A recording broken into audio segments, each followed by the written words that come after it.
জাতিসংঘ মহাসচিবের সঙ্গে প্রধান উপদেষ্টা সাক্ষাৎ। শেখ হাসিনার সঙ্গে যোগাযোগ ঠেকাতে 2 অ্যাপ বন্ধের চিন্তা। হামলার জন্য কাতারের কাছে ক্ষমা চাইলেন নেতানিয়াহু। ট্রাম্পের প্রস্তাবে গাজা যুদ্ধ বন্ধে রাজি ইসরায়েল।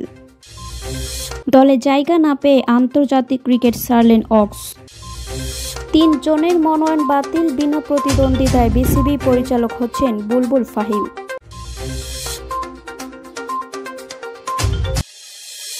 জাতিসংঘের মহাসচিব আন্তোনিও গুতেরেসের সঙ্গে সাক্ষাৎ করেছেন অন্তর্বর্তী সরকারের প্রধান উপদেষ্টা অধ্যাপক মোহাম্মদ ইউনূস।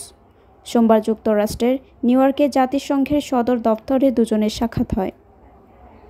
পাশাপাশি নিউ ইয়র্কে যে হোটেলে অধ্যাপক ইউনূস অবস্থান করেছেন সেখানে তার সঙ্গে সাক্ষাৎ করেন জাতিসংঘের শরণার্থী বিষয়ক হাই কমিশনার UNHCR ফিলিপ্পো গ্রান্ডি। কার্যক্রম নিষিদ্ধ থাকা দল আওয়ামী লীগের নেতাকর্মীরা দলের সভাপতি শেখ হাসিনার সঙ্গে যোগাযোগ রাখছেন এবং অনলাইন বৈঠকে যোগ দিচ্ছেন।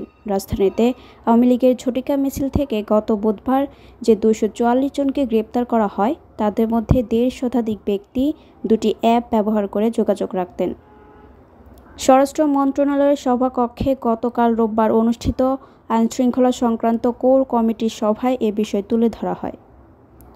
সূত্র জানায়, বৈঠকে আলোচনা হয় যে সরকার আপাতত রাতে অ্যাপ 2টি টেলিগ্রাম ও বোটিং ব্যবহারে গতি কমিয়ে দেওয়া যায় কিনা তা খতিয়ে দেখবে। আগামী জাতীয় নির্বাচনের তফসিল ঘোষণার পর 2 অ্যাপ বাংলাদেশে বন্ধ করে দেওয়া হবে। দোহায় সাম্প্রতিক হামলার জন্য কাতারের কাছে ক্ষমা চেয়েছেন ইসরায়েলের প্রধানমন্ত্রী বেনিয়ামিন নেতানিয়াহু। হামাস নেতাদের লক্ষ্য করে চালানো হামলার সময় এক কাতারি নাগরিকের হত্যার জন্য ক্ষমা চান তিনি। খবর আল জাজিরার। স্থানীয় সময় সোমবার হোয়াইট হাউসে মার্কিন প্রেসিডেন্ট ডোনাল্ড ট্রাম্পের সাথে বৈঠককালে ফোন কলে কাতারের প্রধানমন্ত্রী শেখ মোহাম্মদ বিন জসিম আল থানির কাছে ক্ষমা চান নেতানিয়াহু। গাজায় যুদ্ধ বন্ধ ও জিম্মিদের মুক্তি সংক্রান্ত 20 দফা প্রস্তাব প্রকাশ করেছেন মার্কিন প্রেসিডেন্ট ডোনাল্ড ট্রাম্প। এতে রাজি হয়েছেন ইসরায়েলি প্রধানমন্ত্রী বেঞ্জামিন নেতানিয়াহু।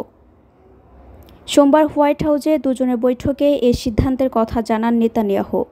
তিনি বলেন, গাজা যুদ্ধ বন্ধে ট্রাম্পের পরিকল্পনায় আমি রাজি, তবে যদি হামাস এই প্রস্তাবটি প্রত্যাখ্যান করে অথবা গ্রহণ করে পরে পিছু হটে তাহলে ইসরায়েল একাই কাজটা শেষ করে দেবে।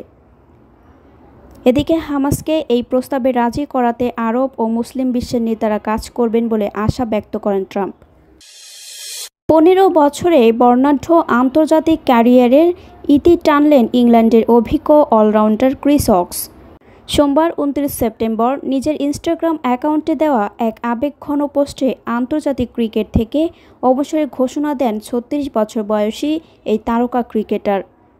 অক্স লেখেন, মুহূর্তটি এসে গেছে, আমি সিদ্ধান্ত নিয়েছি আন্তর্জাতিক ক্রিকেট থেকে অবসর নেওয়ার এটাই সঠিক সময়। ইংল্যান্ডের হয়ে খেলা ছিল আমার শৈশবের স্বপ্ন এবং সেই স্বপ্ন পূরণ করতে পেরে নিজেকে সৌভাগ্যবান মনে করছি।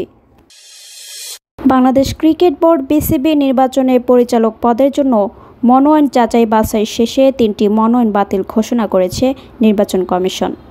ফলে ঢাকা বিভাগ থেকে বিনা প্রতিদ্বন্দ্বিতায় নির্বাচিত হতে যাচ্ছেন সাবেক অধিনায়ক আমিনুল ইসলাম বুলবুল ও অভিজ্ঞ কোচ নাজমুল আবেদিন ফাহিম।